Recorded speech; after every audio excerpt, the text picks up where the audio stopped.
Hey, everybody, welcome back to Trailblazers We Love. And I got to tell you, I am so excited to introduce you or reintroduce you to my good friend, Janet Elliott. Janet, I am so excited to be talking to you today. Hi, Shannon. Thanks so much for inviting me. Always happy to chat.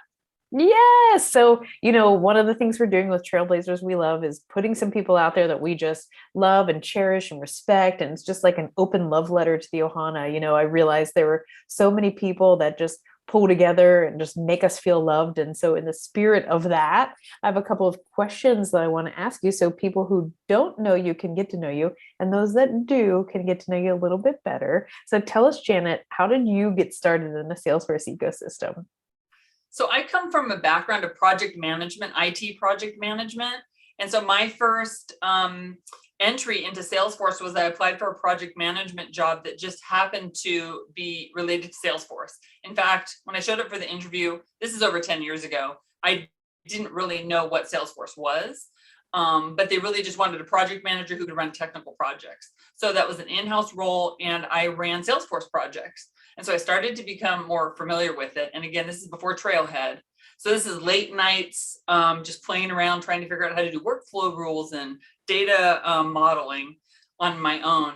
And that at the company that I was with, that evolved into more professional services type of consulting, integrations, more complex projects.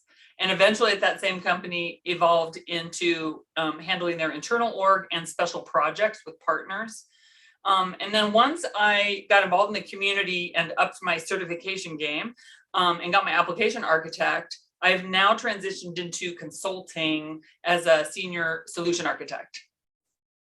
I love this. And I love your story because it reaches back, back into the days where there were no really good Salesforce resources.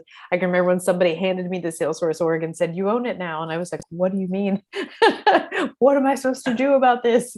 But now there's so many resources, there's so many great resources. And I'd love to hear, what are your sort of favorite go-to Salesforce resources? So I don't think this will come as a surprise to anyone who knows me, but it's Twitter. And the reason for Twitter is, one, over the past 3-4 years where I've been really involved in the community, it's allowed me to meet so many people in the Salesforce community. But also, it's sort of the key place where you've got Salesforce making announcements. You've got Salesforce product managers engaging in conversations with you. You have everyone in the community posting what's interesting, their opinions, and you start to get a vibe for what the community think is on certain things. Additionally, it's got all the links to the important blogs and news articles. It's really just like a dashboard for being in touch with what's going on in Salesforce. I love you describing it as a dashboard. I've never thought about it that way, but I definitely use it that way. I mean, I think Twitter is where everybody is. And the pandemic, really, Twitter became even more important, right? It sort of became our central hub, didn't it? Yeah. And if you want to know something, if there's something up with Salesforce that day, or something that's really important being announced, it's there first on Twitter. Also, insider fact, that's where you go to enter contests and win swag. I love it. That's fantastic. Oh, so everybody, you better get on Salesforce Twitter if you aren't already there. It's such a great Yes. place. Yes. Oh, so talking about insider secrets and other secrets, what do you think is the best kept Salesforce secret?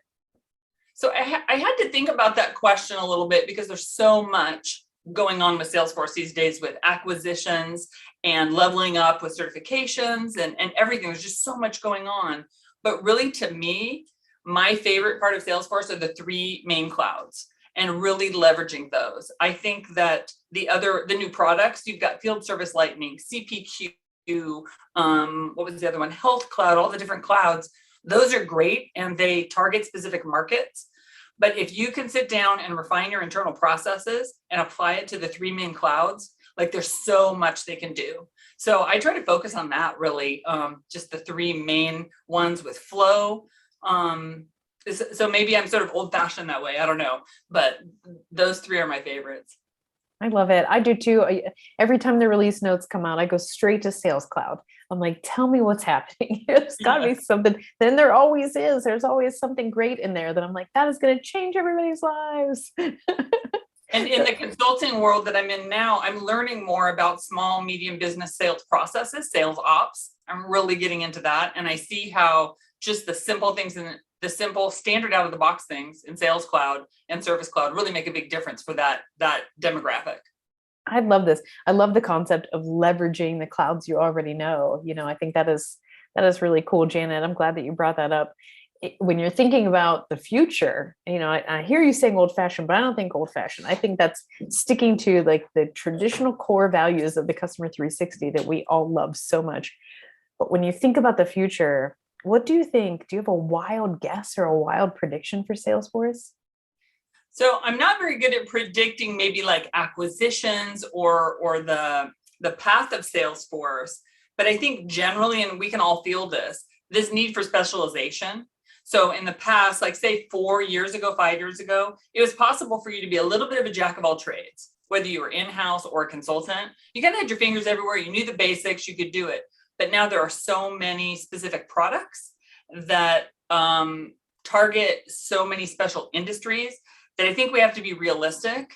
And whether you're internal or external, we're going to need specialization. Like one person can't do it all. So you're going to have to pick your path and leverage other people's experience and expertise in those other areas. I love this prediction, Janet, and I also think it's a good guiding light. It's great to start with all the basics. You really need to understand it all, but there's going to be an area or a product or something that really speaks to you, and getting really deep in that and specializing is going to be the best way to stand out on job applications when you're competing for clients. It's really the way to go. I love it. Yeah. What are you specializing in?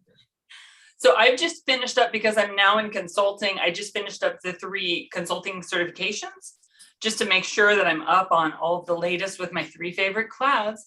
And now I'm looking to specialize either in Field Service Lightning, Health Cloud, or CPQ. Sort of depends on what the consulting partner Kicksaw that I work for sort of wants me to go down one of those 3 paths. So gonna choose one of those and dive deep into that. That's awesome. Well, I know that you and Kicksaw will make a really good decision on where to specialize. And one of the things I know about you is that not only do you do a really good job of exploiting all of the things that are good about the things that you know, but you also do a really good job of inspiring other people to take that same sort of action. So I can't wait to see what comes next in your story, Janet. I appreciate that. I've always got something up my sleeve or something in the works for sure. So, but I really enjoy it because I know this is a common theme for the people involved in the community, but I wouldn't be where I'm at now without the role models in the community and the confidence that gave to me. And so I definitely want to, turn around, lift people up, and give them that same confidence, hopefully. You do that. There's no hopefully. You definitely do that. That's honestly one of my favorite things about you. Tell us something personal. Tell us something that you love that is not Salesforce related, a book, a podcast, streaming series. Tell us something else about you, Janet. So over the pandemic, I got really into podcasts. And I think it's just because, so you're 24 hours a day with your family in the house. There's no private time. So the only way to really get that private time is throw in your AirPods and just listen to something interesting. So I've discovered some awesome podcasts. I will give a small shout out to the Salesforce podcast because that's what sort of started it. So I always listen to the Dev podcast and the Admin podcast. But a couple of the podcasts that I listen to regularly are You're Wrong About. I think a lot of people have heard about that one. They go back in time and look at stories in the past like 10, 20 years and reevaluate it in today's eyes. And it's really interesting because I've lived through a lot of those things, and to see the new perspective on them, that's a really great podcast. Also a podcast called Armchair Expert with Dax Shepard. He's an actor. Okay. He has really interesting people. He just interviewed Bill Gates. He has actors, he has politicians, and they really go through like a thought experiment and discussions. So surprisingly, that's a really good one. And then the last one that I listen to often for entertainment is one called Smartless. It has, I can't remember the names, Will Arnett and 2 other actors that I don't remember off the top of my head. And they interview really interesting people also, but it's really fun, entertaining one to listen to. Oh, those are really good recommendations. And you brought some new ones up for me. So I'm super excited about that. Selfishly, I'm a podcast fanatic as well.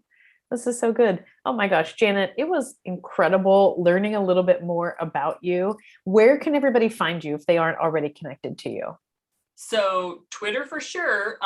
It's me, Janet_E. So it's me, Janet E on Twitter. And then you can find me on LinkedIn also. Those are the main places where I congregate. Also on Ohana Slack and some of the other social Slack channels that everybody's involved in. Amazing. Janet, thank you so much. First, for being you, and second, for being a guest on our show today. You definitely are a trailblazer that we love. Awesome. Thanks so much.